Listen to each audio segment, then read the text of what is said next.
Mungkin saya juga kalau banyak bergaul kadang-kadang tidak terkontrol ucapannya ya kan? Gitu. Fa idza faragha fa innama huwa tasbihun wa takbirun hatta yatiya ahlahu. Kalau selesai sholat tuh bukan ngobrol dia, tasbih, takbir, zikir lah, zikir. Selesai zikir langsung pulang. Famar rabbina wa nahnu 'inda Abi Darda. Suatu hari Sahal ibnu Al-Handhaliyah ini pulang ngelewatin majelisnya Abu Darda. Abu Darda lagi duduk, lagi nongkrong sama tabiin yang lain. Maka dipanggil sama Abu Darda. Ya. Mana tadi? Dipanggil sama Abu Darda, faqala lahu Abu Darda, "Wahai Sahal, qul kalimatan tanfa'una wa la tadurruk." Nasihati kami, sampaikan hadis kepada kami yang hadis itu bermanfaat buat kami tapi tidak memudaratkanmu. Ngerti kan maksudnya, Pak? Kan tidak semua nasihat itu indah, tidak semua nasihat itu manis. Kadang-kadang jelek. Bener gak, Pak? Ini pengen dinasihatin tapi tidak memudaratkanmu gitu. Pokoknya kabar gembira lah. Maka Abu Darda bilang, ba'atha Rasulullah sallallahu alaihi wasallam sariyatan faqadimat faja'a rajulun minhum fajalasa fil majlis alladhi yajlisu fihi Rasulullah sallallahu alaihi wasallam faqala li rajulin ila janbihi law ra'aitana hina taqayna nahnu wal aduwwu fahamala fulan wa ta'ana khudha minni wa ana al-ghulamu al-ghifari fa kaifa tara fi qawlihi. Butuh terjemahan enggak usah, Pak? Terjemahin. Jadi kata ini Sahal ibnu Handhaliyah, dia cerita Nabi pernah mengutus pasukan. Nah, ada dua orang nih lagi duduk diskusi. Gimana menurutmu kalau ada seorang pasukan nih bertemu dengan musuh lagi perang tuh, seorang muslim ini yakin betul menang, ketika menghajar musuhnya ambil ini dari orang yang berasal dari Al-Ghifari. Al-Ghifari itu ini kabilah ya. Kalau misalnya saya nih dari Syafi'i orang Merak misalnya gitu, ya bahasanya kesana lah ya. Berarti kan membawa apanya? Kabilahnya gitu tuh, menaikkan martabat kabilahnya gitu. Nah, ini debat ini, Pak. Debat. Satu orang bilang nggak dapat pahala, karena yang ditonjolkan apanya? Teridentifikasi, berbangga dengan kabilahnya, fanatik kesukuan gitu loh. Rajulun satunya lagi bilang enggak lah, tetap dapat pahala. Yang tahu hati seseorang siapa? Nah, kan gitu ya. Debat. Tiba-tiba Nabi datang. Maka Nabi memutuskan perdebatan di antara keduanya itu. Ya. Ma ara bidzalika ba'san fatanaza'a hatta sami'a Rasulullah sallallahu alaihi wasallam subhanallah. Nabi jadi hakim. La ba'sa an yu'jara wa yuhmada fara'aitu Abu Darda. Nabi bilang, subhanallah, enggak masalah. Orang tadi tetap dapat pahala. Abu Darda senang banget ngedengar hadis ini. Sampai nanya ya. Nanya begini. Mana tadi? Ja'ala yarfa' ra'sahu ilaihi yaqulu anta sami'ta dzalika min Rasulillah? Saking senengnya Abu Darda bilang kepada Sahal ibnu Handhaliyah tadi, kamu dengar langsung dari Rasul hadis ini? Naam. Diulang-ulang. Benar kamu dengar dari Nabi. Saking senengnya karena Nabi memvalidasi orang tadi tetap dapat pahala. Artinya nggak masalah kita membanggakan suku kita dengan catatan bisa menjaga hati, tetap perangnya karena Allah Subhanahu wa taala, mengharap wajah Allah. Gitu kan? Gak dipungkiri setiap orang itu bangga dengan kampung halamannya masing-masing. Ya kan? Saya dari Jawa nih, saya dari Sunda, saya dari Lampung, saya dari Medan, benar nggak? Nggak masalah. Yang penting masih bisa menjaga niat, ya, menjaga hatinya. Bahwa kita perang itu tujuannya menegakkan kalimat Allah. Sahabat juga begitu. Sahabat berbangga, ada yang dari Muhajir, ada yang dari Ansar. Bener nggak? Sahabat Muhajir, sahabat Ansar. Ada seorang sahabat nanya, tuh saya lupa lagi namanya. Abu Musa al-Asy'ari apa? Ya Rasulullah sallallahu alaihi wasallam, saya ini masuknya Al-Muhajir apa Ansar? Bingung dia. Tahu nggak kenapa? Kalau saya tidak salah ingat ya, beliau dari Yaman, hijrah ke Madinah. Nah, sedangkan yang terkenal sahabat Muhajir itu sahabat yang hijrah dari Mekah ke Madinah, kan gitu kan? Nah, dia nanya, ya Rasulullah sallallahu alaihi wasallam, saya ini masuknya Muhajir apa Ansar gitu. Nabi bebasin, monggo silakan, mau Muhajir mau Ansar. Langsung dia, ya Rasulullah, ana dari Ansar. Dia milih sendiri. Ya, subhanallah. Ala kulli hal yang seperti itu ternyata dimaafkan selama masih bisa menjaga hati, luruskan hatinya, gitu. Kemudian berlalu berapa hari, lewat lagi Sahal ibnu Al-Hanzaliyah ini. Kemudian minta nasihat yang sama, ya. Kalimatan tanfa'una wa la tadurruk. Sampaikan kepada kita satu kalimat yang bermanfaat buat kami, tidak memudaratkanmu. Ini berarti boleh nih Pak pilih-pilih nasihat. Saya diundang acara. Kemudian yang tuan rumahnya masih tahlilan. Masa saya bahas tahlilan di situ? Kan nggak mungkin. Sampaikan yang secara umum, mungkin idza matal insan in qata amalu illa min salas, gitu. Menggembirakan saudaranya, boleh nggak? Boleh. Gitu. Nah, ini juga salah satu hikmah dalam berdakwah. Gitu. Makanya saya kalau diundang di masjid baru, saya tanya dulu jamaahnya, Pak punten ini Pak, ini biasanya sholat di sini bismillahnya sir atau jahar? Saya tanya dulu. Ya. Nah, udah tahu keadaannya baru ya udah menyesuaikan. Enggak masalah. Nah, maka kata Sahal ibnu Al-Hanzaliyah tadi, qala lana Rasulullah sallallahu alaihi wasallam, al-munfiqu 'alal khayli kal basiti yadahu bisadaqati la yaqbiduha. Ya. Orang yang ngasih makan, ngasih pakan kuda-kuda yang buat jihad perang, itu seperti orang yang bersedekah, tangannya itu dibuka, nggak pernah digenggam. Berarti terus-terusan sedekah. Nah, ini ya, berarti faedahnya apa Pak? Termasuk berbuat baik, kita kasih makan atau kasih minum ke makhluk yang bernyawa. Kalau Bapak mungkin ada yang sayang sama kucing ya, beli pakan kucing ada kan ya? Nah, itu juga dihitung kebaikan. Sebagian orang kerannya itu bawahnya ada ember, diisi air, buat apa? Biar kucing minum. Ada kan? Berpahala juga. Tapi kadang-kadang ditengok Pak, nyamuk. Kalau udah ada jentiknya ya buat siram tanaman aja, niatnya baik buat minum kucing kan.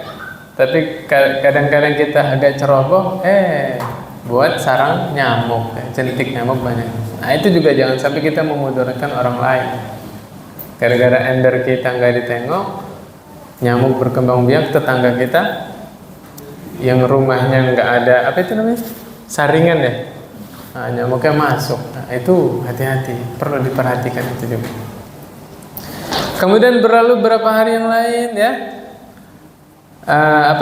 datang lagi lewat siapa tadi? Sahal ibnu Al-Hanzaliyah, minta nasihat lagi. Yang minta nasihat siapa? Abu Darda. Bapak nangkep nggak? Abu Darda itu sahabat yang mulia, Pak. Ya, Bapak tahu bagaimana baiknya Abu Darda? Ummu Darda cantik luar biasa, Pak. Dari mana tahunya? Ketika Abu Darda wafat, banyak yang meminang. Janda berarti kan? Tidak ada satu orang pun diterima sama Ummu Darda. Gara-gara apa? Dia pernah mendengar hadis Nabi, wanita nanti di surga akan dikumpulkan lagi dengan suami terakhirnya. Ummu Darda nggak mau sama orang lain. Ummu Darda maunya sama Abu Darda. Nah, kebayang kayak gimana baiknya Abu Darda? Sampai istrinya nggak mau nikah lagi. Masya Allah. Di surga pengennya sama Abu Darda. Luar biasa. Ya. Nah, udah inilah teruji lah ya bagaimana baiknya Abu Darda, gitu kan? Tapi beliau jauh dari kesombongan, Pak. Terbukti minta nasihatnya siapa tadi? Sahal ibnu Al-Hanzali. Padahal Sahal jarang nongkrong, jarang ngumpul sama manusia, ya kan? Ini Pak, sifat tawadhu yang seperti ini yang dibutuhkan setiap kaum muslimin. Jangan merasa lebih baik daripada orang lain. Subhanallah.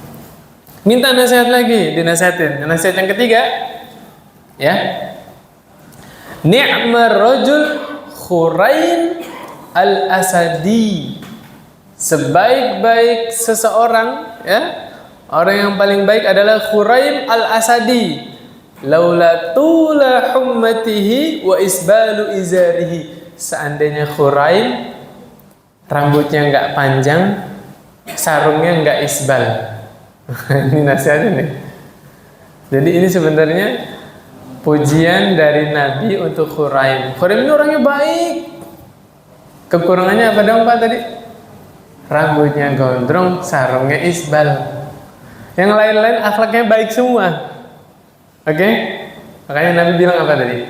Sebaik-baik orang Khuraim al-Asadi. Seandainya rambutnya enggak gondrong, sarungnya enggak isbal. Hadis ini didengar sama Khuraim, langsung cukur rambut Pak dia. Langsung dipotong rambutnya sampai setelinga ini. Ya. Tadinya gondrong, sarungnya langsung diangkat. Subhanallah. Lihat betapa para sahabat itu tunduk pada kebenaran. Ya.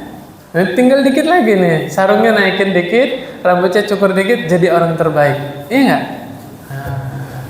Sahabat itu paling tidak memenangkan hawa nafsunya. Ya, subhanallah.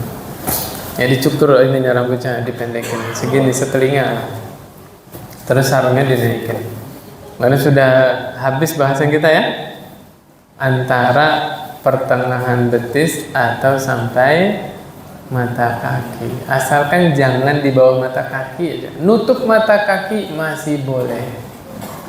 Yang haram itu kalau di bawah, apalagi di bawah tumit. Keinjek kan. Nah, kemudian yang terakhir nasihatnya ini ada ketiga ya. Innakum qadimuhu ala ikhwanikum fa aslihu rihalakum. Sesungguhnya kalian akan kembali kepada keluarga kalian, kepada saudara kalian. Maka perbaguslah fa aslihu rihalakum wa aslihu libasakum. Perbaguskanlah keadaan kalian, ya, pakaian kalian, perbaiki kendaraan, rihal kendaraan. Kendaraannya diperbagus, dia diwangiin, dibagusin. Pakaiannya juga hatta takunu ka'annakum syamatun finnas. Sampai kalian itu nih, tahu nggak ini yang dimaksud apa Pak? Kendaraannya sudah diperbagus, pakaiannya sudah diperbagus. Apa ini maksudnya? Bekal akhirat. Kita itu balik ke kampung halaman kita. Kampung halaman manusia di mana? Surga. Nah, kita mau balik ke sana Pak. Perbagus kendaraannya, perbagus pakaiannya apa? Amal soleh. wa tazawwadu fa inna khairaz zadi taqwa. Sampai tingkatan apa? Sampai tingkatan kita tinggal bareng manusia merasa seperti apa? Tai lalat. Tahu tai lalat nggak, Pak? Maksudnya gini, Pak, sebanyak apapun kita berbuat baik di tengah masyarakat, jangan pernah merasa telah berkontribusi. Udah biasa aja. Tai lalat dianggap nggak sama manusia? Yang diurusin apa? Hidung, telinga dibersihin. Ada orang ngebersihin tai lalat. Nggak terlalu dianggap. Ya, kita tidak merasa punya apa-apa di tengah masyarakat. Kita tidak merasa telah berkontribusi. Itu udah tingkatan tertinggi. Sampai dia meyakini semua amal soleh yang saya kerjakan murni kemudahan dari Allah Subhanahu wa taala. Ini bapak-bapak nih mau kumpul di sini. Setiap rezekinya Allah tambah, alhamdulillah, rezeki buat anak, buat istri. Ketika bapak-bapak nafkah untuk keluarganya, demi Allah ini memang rezeki anak saya, rezeki istri saya, cuma Allah titip lewat tangan saya. Gitu, Pak. Sehingga para suami tidak angkuh, tidak sombong, tidak merasa sudah menghidupi keluarganya. Enggak, Pak. Semua itu rezeki dari Allah Subhanahu wa taala. Ini luar biasa, ini yang terakhir ini ya. Apa kata Allah? Fa innallaha la yuhibbul fuhsya walat tafahhush. Dan sesungguhnya Allah itu tidak suka orang yang berbuat keji dan berkata-kata keji. Ya, mengumpat, mencela, mencaci maki, menghina. Biasanya orang yang mengumpat, mencela, mencaci maki orang yang bagaimana, Pak? Orang yang merasa kebaikannya sudah banyak, merasa sudah banyak berbuat baik, akhirnya dia rendahkan orang lain. Alhamdulillah, Allah nggak suka. Wailul likulli humazatin lumazah. Celakalah orang-orang yang mengumpat. Lihat lanjutan ayatnya apa, Pak? Alladzi jama'a malan wa 'addada. Orang yang suka mengumpat itu orang yang mengumpulkan harta, menghitung-hitung harta. Dari mana hikmahnya? Merasa punya harta banyak sehingga memandang orang lain, orang miskin rendah di hadapan dia. Alhamdulillah. Allah nggak suka orang yang menghina orang lain, ya. Gimana hadisnya? Bihasbi imri'in minasyarr an yahqira akhahu al-muslim. Cukuplah seseorang itu disebut orang yang buruk ketika dia merendahkan saudara yang muslim. Kemudian berikutnya, masalah isbal nih. Ini bahas tentang perempuan sekarang. Kata Nabi SAW, "Man jarra thawbahu khuyala lam yanzurillahu ilaihi yaumal qiyamah." Siapa yang mengisbalkan pakaiannya, ya, dalam rangka sombong, Allah tidak akan memandang kepada dia pada hari kiamat nanti. Faqalat Ummu Salamah. Ummu Salamah berkata, siapa Ummu Salamah, Pak? Istri Nabi, ya, ibunda kaum mukminin. Kalau Ummu Sulaim siapa? Ibunya Anas bin Malik. Ibunya Anas bin Malik. Ini wanita cerdas ini, Pak, Ummu Sulaim. Nabi datang ke Madinah, sahabat-sahabat lain bawa hadiah. Bawa hadiah, Pak. Ada yang bawa makanan, bawa pakaian, bawa hadiah banyak. Ummu Sulaim nggak bawa apa-apa. Bawa apa? Bawa anak dia, Anas bin Malik. Ya Rasulullah sallallahu alaihi wasallam, orang-orang pada bawa hadiah kepada Anda ya Rasulullah. Saya nggak punya apa-apa. Ini saya nitip anak saya nih. Jadi pembantunya Rasulullah, ya sallallahu alaihi wasallam. Dan Nabi sambut. Anas bin Malik 10 tahun tinggal di rumahnya Nabi Muhammad SAW, mengambil banyak hadis dari Nabi. Ya subhanallah. Cerdas nggak? Cerdas. Ya. Niatnya mau apa? Biar Anas bin Malik bantuin Nabi di rumah. Malah dapat ribuan hadis. Ya subhanallah. Ummu Sulaim itu, Pak. Ya, dan banyak ulama-ulama terdahulu yang yatim, Pak. Ya, Imam Syafi'i yatim. Ya, apa namanya? Dibesarkan oleh ibunya jadi ulama. Dan seterusnya. Ummu Salamah bilang, "Fa kaifa tasna'un nisa'u bi dhuyulihinna?" Ya Rasulullah sallallahu alaihi wasallam, bagaimana dengan kaum wanita ini ujung kainnya? Masa perempuan cingkrang kan gitu kan? Nabi bilang, yurkhina shibran. Kalau perempuan malah boleh dilebihin berapa? 1 jengkal. Cewek boleh isbal, ya, malah wajib. Dilebihin berapa? 1 jengkal. Ya, pakaian wanita bagian bawahnya itu boleh ngelengsreh. Tahu ngelengsreh, Pak? Bahasa mana itu ngelengsreh? Bahasa Indonesianya apa? Nyeret. Ya, pokoknya itu deh. Iya, diseret. Berarti ini perempuan nih ya, bapak-bapak ibu-ibu punya anak gadis, pas nikah gaunnya boleh nyeret. Berapa panjangnya? 1 jengkal. Masya Allah, Bu, Ummu Salamah bilang, idzan tankashifu aqdamuhunna. Kalau pakaiannya cuma lebih 1 jengkal doang, masih kelihatan tumit kita. Kan kalau jalan, keangkat-angkat kan roknya. Maka Nabi kasih keringanan. Fayurkhinahu dira'an la yazidna. Boleh deh lebihnya 1 hasta. Segini.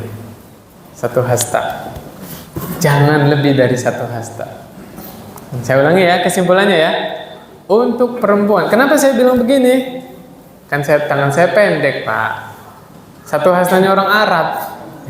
1 hastanya orang Arab, tangan saya pendek. Orang Arab kan gede-gede, tangannya juga panjang-panjang kan, makanya saya bilangnya segini. Ya. Nah, jadi yang untuk perempuan, kesimpulannya pakaian bawahnya itu boleh lebihnya berapa tadi? 1 hasta. Nyeret nggak apa-apa, nggak dosa. Itu dibedain ya dalam hal ini ya, perempuan sama laki-laki. Yang berikutnya, Nabi Muhammad SAW bersabda, "Man tarakal libasa tawadu'an lillah wa huwa yaqdiru alaihi." Barang siapa yang meninggalkan pakaian-pakaian mewah, dia pakai baju biasa aja lah, yang penting nutup aurat, pantas buat sholat lah, ya. Tawadhu', sebenarnya dia mampu beli baju 5 juta, baju 10 juta, mampu dia. Tapi mendingan uangnya buat yang lebih urgent lah. Beli bajunya yang ada baju 100.000, Pak. Rata-rata berapa? 200 ya.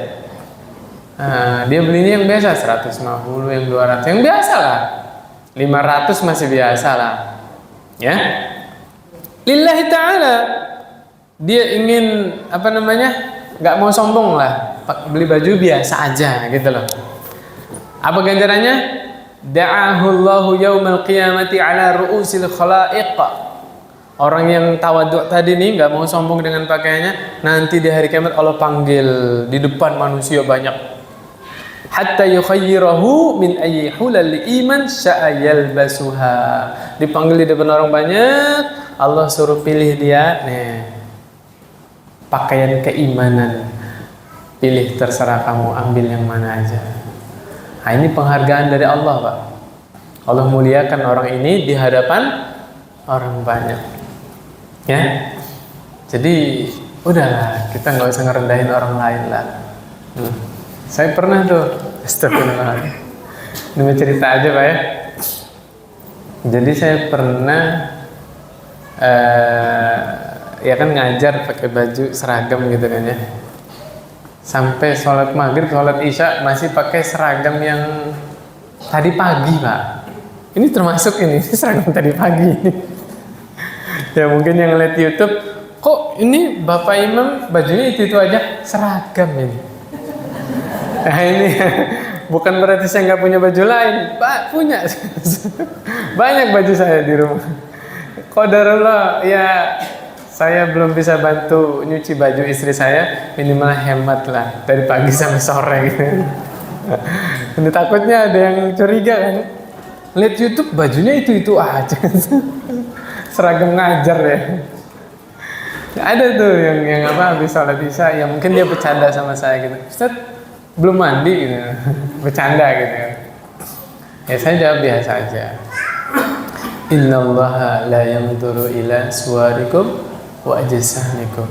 Allah itu tidak memandang kepada penampilanmu, tidak memandang kepada fisikmu.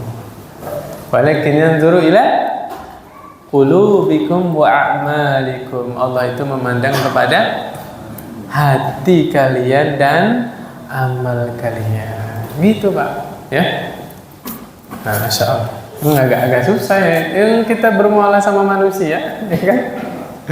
Karakter manusia kan beda-beda ya. Masya Allah. Kemudian berikutnya, nah ini Pak, jangan salah paham, ya. Kenapa itu?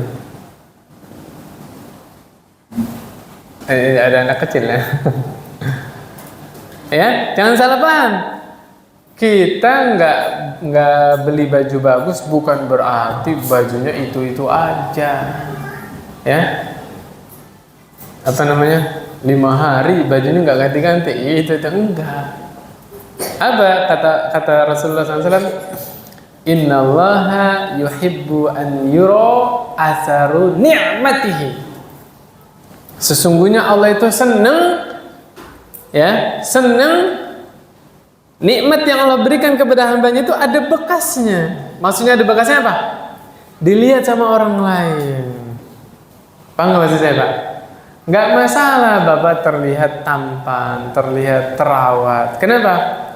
Kelihatan Allah memberikan nikmat kepada kita. Kelihatan bajunya bagus, nggak masalah. Ini kan hadis ya. Kalau ayat mana Pak? Wa amma bi ni'mati rabbika fahaddits. Adapun nikmat yang Allah berikan kepadamu, tampakkan. Gitu. Tetap lagi apa yang dijaga apanya? Hatinya. Ya. Tidak masalah terlihat kita orangnya apa ya? Gimana maksud saya? Kan ada orang yang penampilannya nggak terlalu diperhatiin, ada yang perfeksionis. Nah, ngerti ya Pak ya? Nah, nggak masalah. Yang penting tetap menjaga hati. Jadi pakai pakaian sederhana ada anjurannya, pakai pakaian bagus juga silakan, asal hatinya tetap dijaga, jangan sampai merendahkan orang lain. Berikutnya, bapak-bapak nih, ini khusus bapak-bapak, ya, bukan buat ibu-ibu. Ini hadisnya khusus bapak-bapak. Kalaupun bapak mampu beli baju yang mahal, monggo silakan hindari kain sutra, nggak boleh, ya.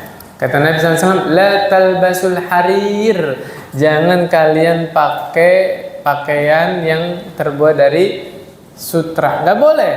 Fa inna man labisahu fid dunya lam yalbashu fil akhirah. Siapa yang pakai pakaian sutra di dunia, di akhirat Allah nggak kasih pakaian sutra. Ya, buat siapa ini? Bapak-bapak, buat laki-laki. Kalau perempuan gimana? Boleh. Emas juga perempuan? Boleh. Laki-laki? Jangan. Mas Antam boleh laki-laki. Jangan dipakai tapi ya, disimpan. Kata Nabi SAW, innama yalbasul harir man la khalaqa lahu. Sesungguhnya orang yang pakai sutra di dunia hanyalah orang-orang yang tidak dapat bagian di akhirat nanti. Dalam hadis yang lain, man labisal harir fid dunya lam yalbashu fil akhirah. Sama maknanya yang tadi saya baca. Suatu hari Nabi ngambil sutra, akhadha hariran faja'alahu fi yaminihi. Kain sutra tadi diambil sama Nabi, taruh di sebelah kanan. Wa zahaban, Nabi ngambil emas, faja'alahu fi shimalihi. Sutra taruh di mana tadi Pak? Kanannya. Emas taruh di kirinya. Nabi bilang begini, inna hazaini, ini kedua ini nih, sesungguhnya kedua ini haramun ala dzukuri ummati. Sutra emas haram bagi umatku dari kalangan laki-laki. Nabi yang bilang. Nah, saya nggak ngerti tuh. Waktu itu saya ngelihat ada pedagang kaki lima, cowok pakai kalung emas, Pak. Ya saya husnuzon aja lah. Mungkin itu imitasi kan, nggak tahu ya. Iya dong. Daripada seuzon dosa kita ya kan. Ya barangkali itu imitasi. Atau dia belum tahu ilmunya, ya kan? Gitu aja. Husnuzon aja, husnuzon. Nah ini teman-teman udah tahu semua nih. Yang punya emas, kalung emas, kasih istrinya, Pak. Barangkali dulu nggak tahu ya. Gitu. Kemudian kata Nabi SAW, hurrima libasul harir wal zahabi ala dzukuri ummati wa uhilla li inasihim. Oh jelas hadisnya. Ya. Pakaian sutra kemudian emas ya itu diharamkan atas laki-laki dari umatku dan dihalalkan atas perempuan dari umatku. Jadi perempuan boleh pakai sutra, boleh pakai emas. Laki-laki nggak boleh ya. Laki-laki haram, tidak boleh pakai sutra, tidak boleh pakai emas. Cukup suami ini dipanggil mas sama istrinya, ya, nggak usah pakai emas, sudah jadi mas, ya kan? Yang Jawa biasanya, kalau Jawa dipanggilnya mas, kalau luar Jawa apa? Abang. Oh, ada yang Jawa, ada yang luar Jawa, panggilnya bukan mas, bukan abang, apa? Ayang beb, wih, ya. Ada juga manggilnya paksu ya. Dulu saya nggak paham itu paksu apaan paksu. Bener nggak tahu saya. Oh ternyata pak suami. La ilaha illallah. Berarti kalau istrinya Bu Is ya. Bu istri. Ada nyingkat itu ya. Kemudian berikutnya, nah sama nih. Kita dilarang minum dari gelas yang terbuat dari emas dan perak. Begitu juga makan. Nggak boleh pakai piring dari emas, pakai piring dari perak, pakai gelas dari emas, pakai gelas dari perak, nggak boleh. Sendok garpunya juga sama, nggak boleh. Ya. Wa an lubsil harir wad dibaj. Pakaian terbuat dari apa? Sutra juga nggak boleh. Ini pasti ada pertanyaan-pertanyaan aneh nih. Terus kalau pakai baju yang terbuat dari emas gimana? Aneh-aneh aja. Ya nggak boleh lah. Mau pakai kalung dari emas aja nggak boleh kan? Lebih-lebih lagi bajunya dari emas ya nggak boleh. Wa anna jalisa alaih, duduk di atas kain sutra juga nggak boleh. Tuh, jelas ya? Barangkali ada yang apa? Ngeles. Kan yang nggak boleh baju celana, ini mah karpet didudukin, sama nggak boleh. Ya, duduk di atas kain sutra juga tidak boleh. Dulu bisa aja kan pelana kudanya itu disarungin sama kain sutra, bisa aja kan? Dilarang sama Nabi, nggak boleh. Pokoknya sutra di dunia khusus untuk perempuan. Satu lagi, boleh nggak kalau megang doang? Laki-laki megang doang boleh nggak? Boleh ya.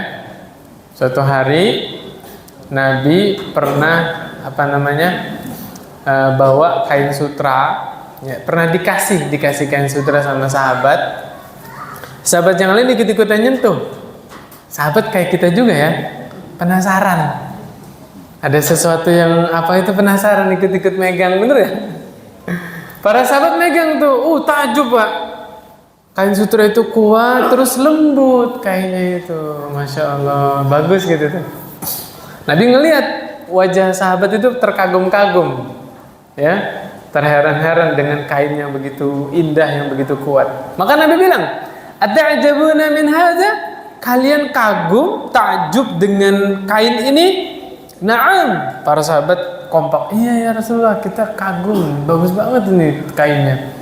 Maka Nabi bilang, manadilu Sa'd bin Mu'adz fil jannah khairun min hadza. Manadil apa Pak? Manadil jamak taksir dari mindilun. Mindil apa mindil? Serbet. Ingat Pak, mindilun apa? Serbet. Muter memorinya. Apa ya? Padahal kemarin baru belajar ya. Ya kan? Mindilun itu serbet. Ya. Apa lap? Apa sapu tangan gitu. Buat lap. Sapu tangannya Sa'd bin Mu'adz di surga jauh lebih bagus daripada kain ini. Serbetnya itu lebih bagus daripada sutra dunia. Masya Allah. Siapa tadi yang disebut sahabatnya? Sa'd bin Mu'adz. Ada yang kenal? Masih lupa? Ayo, siapa Sa'd bin Mu'adz? Sa'd bin Mu'adz itu sahabat Ansor. Beliau kepala suku Pak. Beliau masuk Islam 2.000 sampai 6.000 rakyatnya masuk Islam semua Pak. Luar biasa. Pahalanya nggak kehitung Sa'd bin Mu'adz. Beliau meninggalnya ketika perang Khandaq Pak. Kena apa? Panah. Ya mungkin kalau bahasa kitanya tetanus mungkin ya. Kan panahan kan besi ya kan, logam kan. Nggak ketolong Pak. Kena panah, sakit. Beberapa lama kemudian meninggal. Ini saya pertama kali dengar hadis ini merinding Pak, beneran. Ya, ketika Sa'd bin Mu'adz meninggal, ketika Sa'd bin Mu'adz meninggal, itu Nabi takziah buru-buru Pak. Sahabat yang di belakang ngejar Nabi sampai sandalnya pada putus. Ya Rasulullah, kenapa buru-buru tergesa-gesa? Apa jawab Nabi? Hah? Saya khawatir keduluan sama para malaikat yang turun dari langit yang ingin mengurus jenazahnya Sa'd bin Mu'adz. Subhanallah, luar biasa. Di dalam riwayat dijelaskan ketika Sa'd bin Mu'adz meninggal, arsy Allah berguncang. Arsy-nya Allah Pak. Kan arsy Allah itu kan dipikul sama 4 malaikat kan. Di sekitar malaikat-malaikat tersebut, di sekitar arsy itu banyak malaikat juga yang beribadah kepada Allah. Ketika Sa'd bin Mu'adz meninggal itu geger di sana Pak. Arsy Allah sampai berguncang. Kayak apa kebaikannya Sa'd bin Mu'adz ini? Subhanallah, luar biasa. Itu baru satu sahabat Pak. Belum kita cerita sahabat-sahabat yang lain ya. Subhanallah. Gitu. Kemudian berikutnya, rakhasa Rasulullah SAW liz-Zubair wa Abdurrahman ibni Auf fi lubsil harir. Nabi pernah memberikan keringanan kepada 2 sahabat, kepada Az-Zubair sama Abdurrahman bin Auf. Boleh pakai kain sutra 2 sahabat ini. Kenapa? Lihikkatin bihima, karena 2 orang sahabat ini punya penyakit gatal. Jadi kalau pakai kain biasa tuh apa namanya, kulitnya gatal-gatal. Masya Allah. Luar biasa ini ya. Ini Abdurrahman bin Auf sama Zubair ini akhirnya harus pakai sutra baru nggak gatal. Ya Allah ya Rabbi. Ya, istri bapak gitu nggak? Ditanya kan mau makan apa? Terserah. Ke warteg yuk, aduh nggak cocok masakannya, harus ke restoran. Allah, ada yang kayak gitu. Ditanya jawab terserah, dijawab ke warteg nggak mau ya. La ilaha illallah. Gak apa-apa bercanda sama istri, apa ibadah Pak. Bapak ngobrol sama istri begadang sampai subuh, nggak dosa Pak, nggak dosa. Justru dihitung ibadah, masya Allah. Yang kalau dilampiaskan ke yang bukan mahram, yang haram bagi dia dosa. Kalau dilampiaskan kepada yang halal, jadinya ibadah. Ya, masya Allah, jadinya pahala. Ya kasar katanya nih ya, chattingan sama pacar semuanya dosa, tapi chattingan sama istri semuanya pahala. Gak masalah ya chat. sayang gimana kabarnya pagi ini? Masya Allah. Padahal tadi jam 7 ketemu. Jam 9 chat nanya kabar. Masya Allah. Nggak apa-apa ya, istri sendiri kan ya, yang penting istri sendiri ya. Kemudian berikutnya, nah ini yang mau saya bahas ini. Azannya masih lama kan? Masih, oke. Kata Nabi SAW, la tarkabul khazza walan nimar. Jangan kalian duduk di atas. Tarkab itu kan sebenarnya apa? Naik kendaraan, numpak. Bahasanya numpak gitu loh tarkab itu ya. Kalau duduk kan apa? Jala saya jelisu kan. Maksud saya begini, pelana kuda itu kan bisa disarungin pakai kain sutra. Ada juga bisa disarungin dengan kulit harimau. Harimau Pak ya. Oh azan. Itu Nabi larang. Nah nanti setelah azan kita bahas kulit hewan buas. Bisa nggak kalau udah disamak kita pakai? Boleh nggak? Kan gitu ya. Ini intinya hadis yang barusan saya baca. Kita dilarang duduk di atas sutra, duduk di atas kulit macan ya. Macan apa harimau sih? Ya, animar ya, harimau atau macan itulah. Ya, termasuk hewan buas. Ya. Jadi gini Pak, ada khilaf di kalangan ulama tentang kulit hewan buas yang sudah disamak. Apakah jadi suci?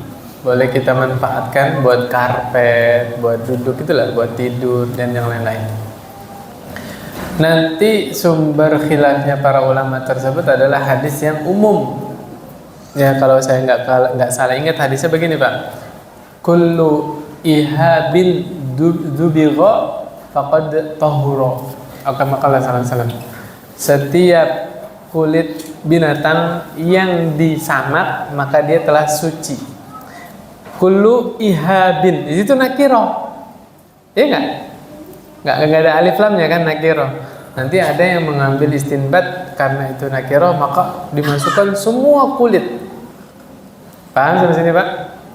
Mau kulit macan, kulit harimau, kulit beruang, ya. Tapi ada juga yang berpendapat bahwa yang dimaksud kulit disamak jadi apa? Suci tadi khusus kulit hewan yang dagingnya halal dimakan. Ada riwayat bangkai kambing di pasar disia-siain. Nabi bilang, kenapa ini nggak dimanfaatin kulitnya? Paham nggak maksud saya? Jadi kambing yang mati bukan disembelih kan bangkai.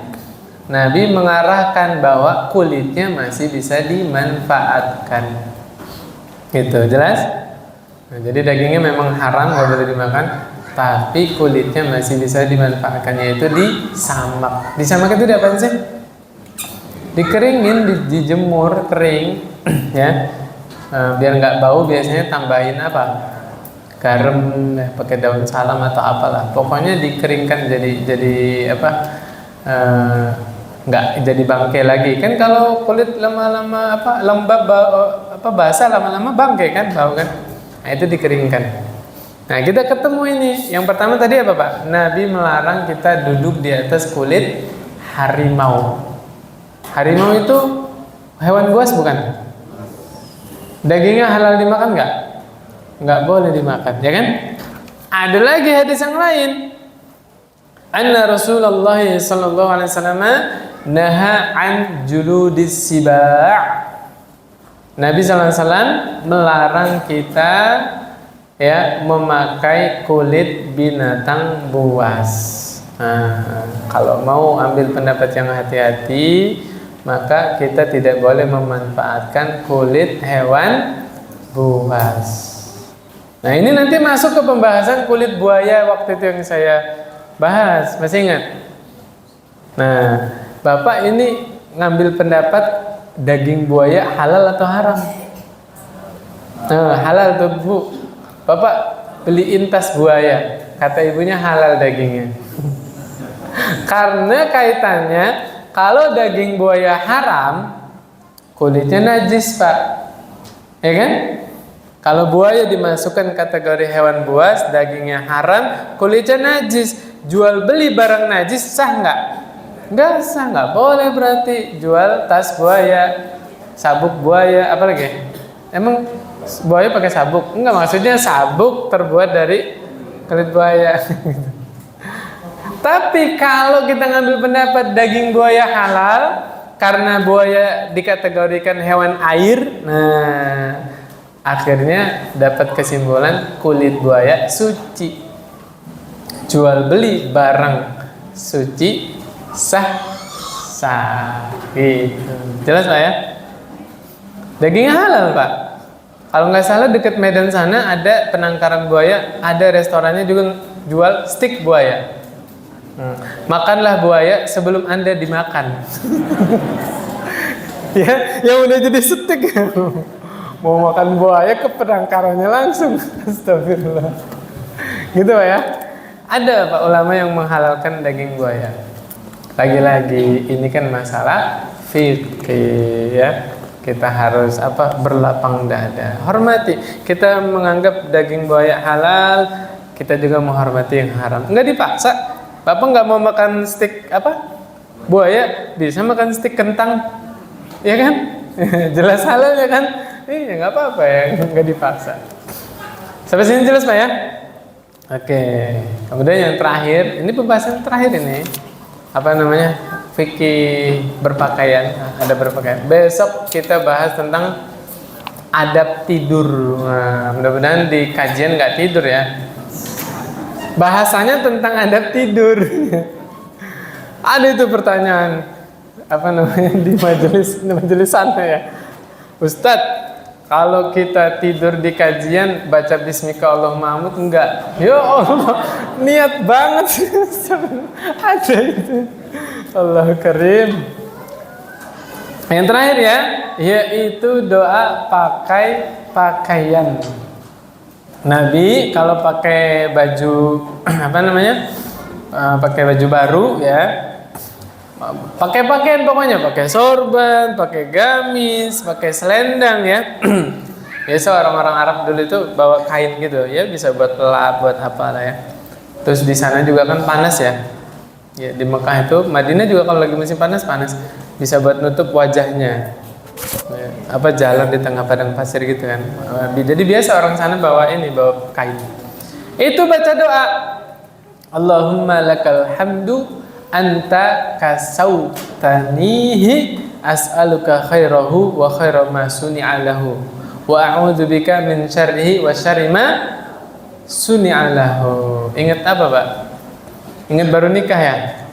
Pegang ubun-ubun istrinya, disuwuk, dicium ubunnya kan, doa nggak dulu.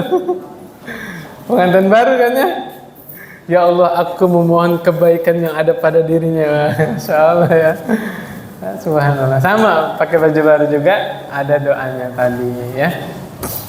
Kalau nggak hafal gimana? Ya bilang alhamdulillah ya, alhamdulillah terima kasih sama Allah udah dapat baju baru. Pembukaan ya, ini pembukaan. Kan nanti malam tidur juga kan? Iya, ada yang masuk malam. Surah Az-Zumar ayat 42, Pak.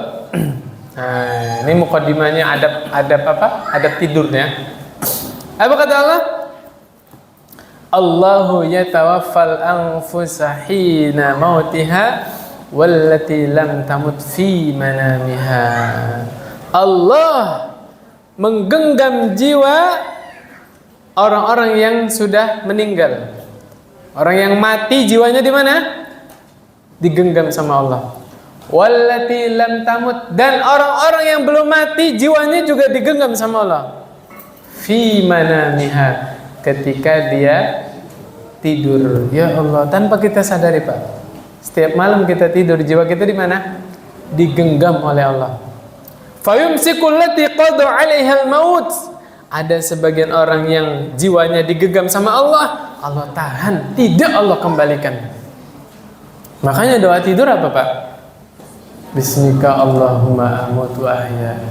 Dengan namamu ya Allah, aku mati, aku hidup. Enggak pakai bahasa aku tidur, aku bangun. Enggak, bahasanya apa? aku mati, aku hidup. Subhanallah.